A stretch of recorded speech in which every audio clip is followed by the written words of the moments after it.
പിതാവിൻ്റെയും പുത്രൻ്റെയും പരിശുദ്ധാത്മാവിൻ്റെയും നാമത്തിൽ ആമേൻ. എൻ്റെ പ്രിയപ്പെട്ടവർ, ഇന്ന് ഒക്ടോബർ 22 ബുധനാഴ്ച. അമ്മേ പരിശുദ്ധമേ, അമ്മേ പരിശുദ്ധമേ, ദൈവമാതാവേ, കൃപാസനത്തിലൂടെ ഞങ്ങൾക്കും ഞങ്ങളുടെ ദേശത്തിനും അമ്മ മധ്യസ്ഥം തേടി തന്ന എല്ലാ അനുഗ്രഹങ്ങൾക്കും കൃപകൾക്കും ഞങ്ങളിപ്പോൾ ഹൃദയം നിറഞ്ഞ നന്ദി പറയുന്നു. അമ്മേ പരിശുദ്ധമേ, അമ്മേ പരിശുദ്ധമേ, ദൈവമാതാവേ, 2004 ഡിസംബർ 7 ഉച്ചകഴിഞ്ഞ് 2:30 കൃപാസനത്തിൽ സംഭവിച്ച അമ്മയുടെ പ്രത്യക്ഷപ്പെടലിനെ കുറിച്ച് തിരുസഭയ്ക്ക് സമർപ്പിച്ചിരിക്കുന്ന പഠനരേഖകളുടെ മേൽ സഭാത്മകമായ പഠനം ആരംഭിക്കുവാൻ ഞങ്ങൾ പ്രാർത്ഥിക്കുന്നു. അമ്മേ പരിശുദ്ധമേ, ഭൂസ്വർലോകങ്ങളുടെ രാജ്ഞിയായ അങ്ങേയ്ക്ക് ഭൗമ സംരക്ഷണത്തിനായി പ്രപഞ്ച പ്രകൃതിയെ തന്നെ തിരുസഭ പ്രതിഷ്ഠിക്കുവാൻ ഈ പ്രത്യക്ഷീകരണം വഴി ഇടയാക്കണമേ. പരിശുദ്ധമേ, ജപമാല മാതാവേ, സകല കൃപാസനം പ്രാർത്ഥനകളോടും ചേർത്ത് ഞങ്ങളിപ്പോൾ പ്രാർത്ഥിക്കുന്ന ഈ കുടുംബത്തിന്റെ പ്രത്യേക നിയോഗം പറമക്കളെ.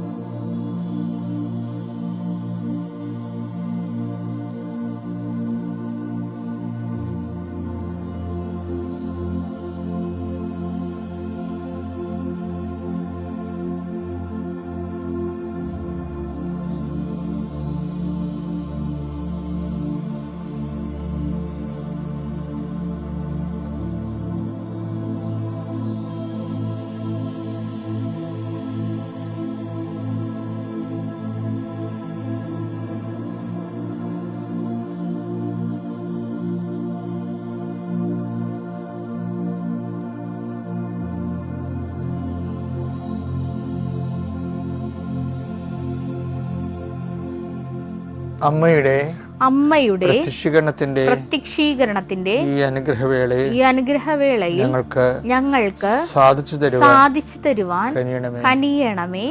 ആമേൻ. വിശ്വാസ പ്രമാണം. സർവശക്തനായ പിതാവും ആകാശത്തിന്റെയും ഭൂമിയുടെയും സൃഷ്ടാവുമായ ദൈവത്തിൽ ഞാൻ വിശ്വസിക്കുന്നു. അവിടുത്തെ ഏകപുത്രനും ഞങ്ങളുടെ കർത്താവുമായ ഈശോമിശിഹായിലും ഞാൻ വിശ്വസിക്കുന്നു. ഈ പുത്രൻ പരിശുദ്ധാത്മാവിനാൽ ഗർഭസ്ഥനായി കന്യകാമറിയത്തിൽ നിന്ന് പിറന്ന് പൊന്തിയോസ് പീലാത്തോസിന്റെ കാലത്ത് പീഡകൾ സഹിച്ച് കുരിശിൽ തറയ്ക്കപ്പെട്ട് മരിച്ച് അടക്കപ്പെട്ട് പാതാളങ്ങളിൽ ഇറങ്ങി മരിച്ചവരുടെ ഇടയിൽ നിന്ന് 3-ാം നാൾ ഉയർത്ത് സ്വർഗത്തിലേക്ക് എഴുന്നള്ളി സർവശക്തിയുള്ള പിതാവായ ദൈവത്തിന്റെ വലതുഭാഗത്തിരിക്കുന്നു. അവിടെ നിന്ന് ജീവിക്കുന്നവരെയും മരിച്ചവരെയും വിധിക്കുവാൻ വരുമെന്നും ഞാൻ വിശ്വസിക്കുന്നു. പരിശുദ്ധാത്മാവിലും ഞാൻ വിശ്വസിക്കുന്നു. വിശുദ്ധ കത്തോലിക്കാ സഭയിലും പുണ്യവാന്മാരുടെ ഐക്യത്തിലും പാപങ്ങളുടെ മോചനത്തിലും ശരീരത്തിന്റെ ഉയർപ്പിലും നിത്യമായ ജീവിതത്തിലും ഞാൻ വിശ്വസിക്കുന്നു. ആമേൻ. സ്വർഗ്ഗസ്ഥനായ ഞങ്ങളുടെ പിതാവേ, അങ്ങയുടെ നാമം പൂജിതമാകണമേ. അങ്ങയുടെ രാജ്യം വരണമേ. അങ്ങയുടെ തിരുമനസ് സ്വർഗത്തിലെ പോലെ ഭൂമിയിലും ആകണമേ. അന്നു വേണ്ടുന്ന ആഹാരം ഇന്ന് ഞങ്ങൾക്ക് തരണമേ. ഞങ്ങളോട് തെറ്റ് ചെയ്യുന്നവരോട് ഞങ്ങൾ ക്ഷമിക്കുന്നത് പോലെ ഞങ്ങളുടെ തെറ്റുകൾ ഞങ്ങളോടും ക്ഷമിക്കണമേ. ഞങ്ങളെ പ്രലോഭനത്തിൽ ഉൾപ്പെടുത്തരുതേ, തിന്മയിൽ ഞങ്ങൾ രക്ഷിക്കണമേ. ആമേൻ. നന്മ നിറഞ്ഞ മറിയമേ, സ്വസ്തി. കർത്താവ് അങ്ങയുടെ കൂടെ സ്ത്രീകളിൽ അങ്ങ് അനുഗ്രഹിക്കപ്പെട്ടവളാകുന്നു. അങ്ങയുടെ ഉദരത്തിൻ ഫലമായി ഈശോ അനുഗ്രഹിക്കപ്പെട്ടവനാകുന്നു. പരിശുദ്ധ മറിയമേ, തമ്പുരാന്റെ അമ്മേ, പാപികളായ ഞങ്ങൾക്ക് വേണ്ടി ഇപ്പോഴും ഞങ്ങളുടെ മരണസമയത്തും തമ്പുരാനോട് അപേക്ഷിക്കണമേ. ആമേൻ.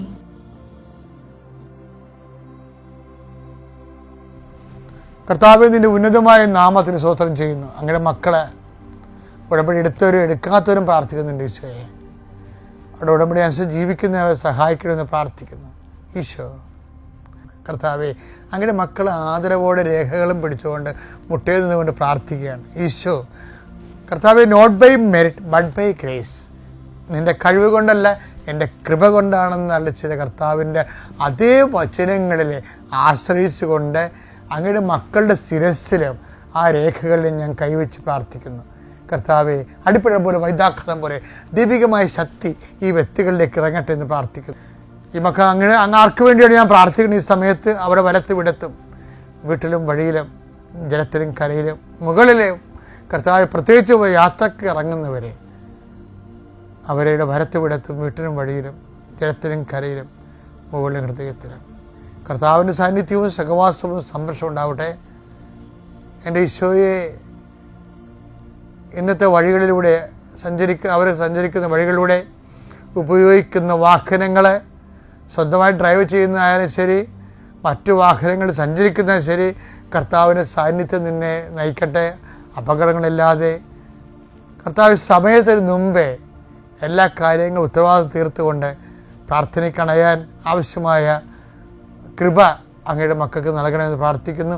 I command you in the name of Jesus Christ, you be healed.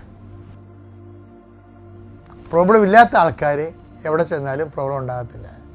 ആൾക്കത് പ്രോബ്ലമായിട്ട് തോന്നത്തില്ല. അപ്പം ചിലർക്ക് ഡോർമെൻ്റ് പ്രോബ്ലക്കാരുണ്ടാവും. നിശബ്ദമായിട്ട് പ്രോബ്ലം ഉണ്ട്, പക്ഷേ പുറത്ത് കാണുന്നില്ല. പ്രോബ്ലം ഉണ്ട്. അപ്പോൾ ഈശോക്ക് ചിലവരെ 1-2 പേരെ കണ്ടപ്പോൾ ഈശോക്ക് മനസ്സിലായി, നാഗവല്ലി അകത്തുണ്ട്, ഒരു കാലത്തും പുറത്ത്, രാത്രി പോലും ഇത് പുറത്ത് വരത്തില്ല. നാഗവല്ലി അകത്തുണ്ട്, പക്ഷേ ഗംഗ വളരെ സുന്ദരമായിട്ട് ജീവിക്കുന്നു, ഇത് പുറത്ത് വരത്തില്ല.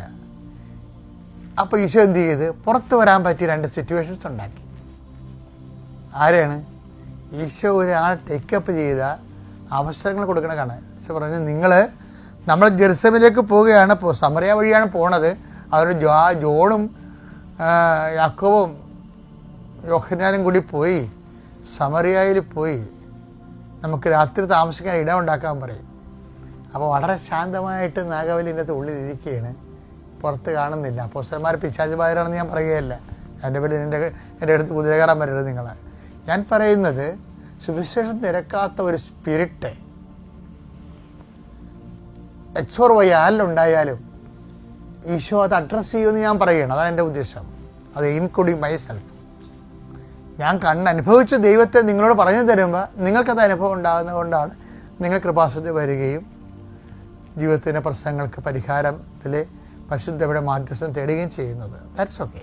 അപ്പോൾ ഇവിടെ എന്താ പ്രശ്നം? ഇവർ 2 പേരെ വിളിച്ച് യാക്കോബ് അങ്ങോട്ട് വിടുകയാണ്, സമറിയയിലേക്ക് വിടുകയാണ്. അവിടെ ചെന്നിട്ട് അവരുടെ വിശേഷം എന്താണ്? ലൂക്ക 9:53-54. അവൻ ജെറുസലേമിലേക്ക് പോവുകയായിരുന്നത് കൊണ്ട് അവർ അവനെ സ്വീകരിച്ചില്ല. ഇതിൻ്റെ ഒരു പ്രശ്നമുണ്ട്. എന്താണ് എന്ന് പറഞ്ഞേ? അവൻ ജെറുസലേമിലേക്ക് പോവുകയായിരുന്നത് കൊണ്ട് അവർ അവനെ സ്വീകരിച്ചില്ല. അപ്പൊ ദൈവരാജ്യത്തിലേക്ക് ദൗത്യം നിറവേറ്റാൻ വേണ്ടി പോകുന്നവരെ യേശുവിൻ്റെ അരൂപിയില്ലാത്ത ആൾക്കാർ സ്വീകരിക്കത്തില്ല. പക്ഷേ അവർ സ്വീകരിച്ചേക്കാതെ അല്ല സുവിശേഷത്തിൻ്റെ പ്രശ്നം. കൂടെ നിൽക്കുന്ന അണ്ണന്മാർ സ്വീകരിക്കണില്ല, അതാണ് പ്രശ്നം. അതുകൊണ്ട് പോസ്റ്റ്മോർട്ടത്തിന് ഈ അണ്ണന്മാർ 2 പേരെ എടുത്തിട്ട് വിടുകയാണ്. വിട്ടിരിക്കുക എന്താണ്? എന്നിട്ട് കർത്താവ് അവരുമായിട്ട് ഇവർ ഭയങ്കര ബോൾത്തായാകും. ഇവരുടെ നാഗവല്യ പുറത്ത് ചാടി അവിടെ ചെല്ലുമ്പോൾ. എന്നിട്ട് അവർ അതുപോലെ തന്നെ പെസര് പിടിച്ച് സമരക്കാരുമായിട്ടും ഗുസ്തിയായി പെസര് പിടിച്ച് തിരിച്ചു വരും. തിരിച്ചു വരുമ്പോൾ അവരെന്താ പറയണമെന്ന് നോക്കിയേ, ഈ അപ്പോസ്തലന്മാരെന്താ പറയണമെന്ന് നോക്കിയേ, വായിച്ചേ. ഇത് കണ്ടപ്പോൾ ശിഷ്യന്മാരായ യാക്കോബും യോഹന്നാനും പറഞ്ഞു കർത്താവേ സ്വർഗത്തിൽ നിന്ന് നാഗവലി പുറത്ത് തന്നെ സ്വർഗത്തിൽ നിന്ന് അഗ്നി ഇറങ്ങി ഇവരെ നശിപ്പിക്കട്ടെ എന്ന്. പണിപാളി എന്താണ്? ഇവർ സമറിയക്കാർ നശിപ്പിക്കട്ടെ എന്ന് ഞങ്ങൾ പറയട്ടെയോ? ഈ അണ്ണന്മാർക്ക് പറയാനെങ്ങനെ അധികാരം കൊടുത്തെങ്കിൽ സമറിയ അത് ദഹിപ്പിച്ചു കളഞ്ഞെന്ന് ഇവര്. അതാ സംഭവം. ഒരു വ്യക്തിയുടെ ഉള്ളിൽ തന്നെ വേറൊരു വ്യക്തി ജീവിക്കുകയാണ്. ഈ വ്യക്തിയുടെ പേരെന്താണ്? യോഹന്നാനല്ല, അയാളുടെ പേര് വേറെയാണ്. കർത്താവ് പറഞ്ഞിട്ടുണ്ട് അയാളുടെ പേര് എന്താണ്? അയാള് ഒരു കള്ളനാണ്. എന്താണ് എന്താ വെച്ചാല് യോഹന്നാൻ 10:10 എടുത്തേ. മോഷ്ടിക്കാനും കൊല്ലാനും നശിപ്പിക്കാനുമാണ് കള്ളൻ വരുന്നത്. അതാണ് കള്ളൻ വരുന്നത്. ഇപ്പം ഇവർ തീയും ഗന്ധകവും ഇറക്കി സമറിയ നശിപ്പിക്കട്ടെ എന്നല്ലേ പറയണത്. ഇപ്പം നശിപ്പിക്കണ അരൂപി ഏതാണ്? കൊല്ലാനും നശിപ്പിക്കാനുമാണ് കള്ളൻ വരുന്നത്. പൈശാചിക അരൂപിയ. അതാ പത്തേ പറയണത്. അത് മനസ്സിൽ വെച്ചുകൊണ്ടാണ് ഈശോ പറയണത് വാട്ട് സ്പിരിറ്റ് ലീഡ്സ് യു. അപ്പോൾ എന്താ സംഭവിച്ചു കഴിഞ്ഞാൽ വാട്ട് സ്പിരിറ്റ് ലീഡ്സ് യു, അതാണ് പ്രശ്നം. എന്ത് അരൂപിയാണ് നിങ്ങൾക്കുള്ളതെന്ന് നിങ്ങൾക്കറിയത്തില്ല. അത് വെച്ചാൽ അതുകൊണ്ട് ആരെങ്കിലും നിങ്ങളെ ഗൈഡ് ചെയ്ത് തരണം. നിങ്ങൾ എത്ര അപ്പോസ്തലന്മാരായാലും ശരി, ദെർ മസ്റ്റ് ബി ഗൈഡ് എന്നുള്ള ഒരു ഐഡിയ ആണ് ഈശോ സുവിശേഷത്തിലൂടെ വെക്കുന്നത്. അത്യപൂർവ ദൈവാനുഭവങ്ങൾ ഇനി നിങ്ങൾക്കും സ്വന്തം. ഈ യൂട്യൂബ് ചാനൽ ഇതുവരെ സബ്സ്ക്രൈബ് ചെയ്തിട്ടില്ലെങ്കിൽ ഇപ്പോൾ തന്നെ സബ്സ്ക്രൈബ് ചെയ്യുക. ഈ വീഡിയോ ഇപ്പോൾ തന്നെ നിങ്ങളുടെ സുഹൃത്തുക്കൾക്ക് ഷെയർ ചെയ്തുകൊണ്ട് കർത്താവിന്റെ പ്രേക്ഷിതരാകുക.